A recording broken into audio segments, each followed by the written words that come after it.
Hi guys! Nandito kami ngayon para sa QCF ni Kuya Red para sa anong subject? Aralin panlipunan. Oh, Kuya Red, may tanong ka daw. Oo. Mami, saan ka nagmula? Probinsya, San Juan, Batangas. Kaulan. Ako ay lumaki sa lungsod ng Calamba sa probinsya ng Laguna. Ano, yung mga tradisyon. Sa amin, tradisyon. Ang pinaka-popular na tradisyon, anak, pag may kinakasal. Pag kinakasal. So, pag kinakasal, yung pamilya ng lalaki, yung buong pamilya niya, pupunta sa bahay ng, bago ikasal, pupunta sa bahay ng pamilya ng babae. Magdadala sila ng maraming handa. Tapos, pag-uusapan nila yung bulungan, tawag doon bulungan. Doon nila pinag-uusapan kung kailan ikakasal. Okay. Daming handa, may salo-salo. Ngayon, pag araw na ng kasal, kuya, pag araw ng kasal, merong sayawan. Alam mo yung sayawan?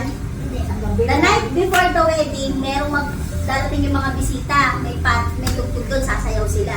Habang silang sumasayaw, may nagsasabit ng Ginawa Ah. pera. namin ni Mami. Oo. Sasabitan sila ng pera. Ibig sabihin nun daw, para magkaroon ng... Dito, Oo, makinig ka muna. Prosperity. Oo. Makinig kayo. Para magkaroon ng magandang kinabukasan, kabuhayan. Sino kaya? Tapos, maraming handa. Maraming patay na baboy, baka, tapos bibigyan mo ng karne, baka, mga handa.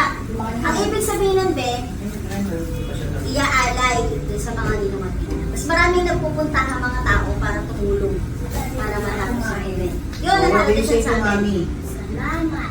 Okay. Kaya ako may buka ng iyong mga tradisyon. Okay.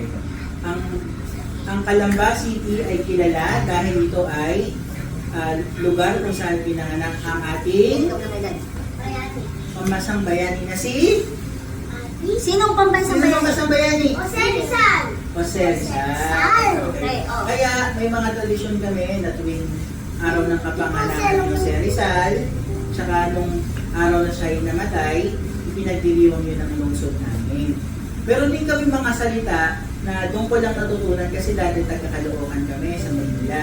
Nung nalipat ako ng grade 4 ako sa Calamba, may mga ginagamit silang salita na hindi ko alam na anong ibig sabihin nila. Ano yun? Halimbawa, pag naiinitan ako, ang tawag nila, ang banas. Ang banas naman dito. Tapos, minsan kapag naiinis sila, nakakabanas ka naman eh. Nakakainis din nila, nakakabanas, pareho lang. Tapos kapag uwian na, ang tawag nila, awasan na, tara na, uwi na tayo, awasan na. Ganon. So meron din silang mga salita na hindi ko alam dati, na doon ko lang din natutunan sa Calamba. Yun yung mga kultural Nandito kay na mama yung banas. banas. Sana ka? Ay, sana na lang. Sa Batangas, madami. Kultura. Yung mga taga-probinsya. Bawa, may dadaan. Sa amin, dadaan. Aba, nagme-merienda ako. Tapos may dadaan, kakilala namin. Ay, daan mo na kay Dinit makapagkape. Ng kape ng barako.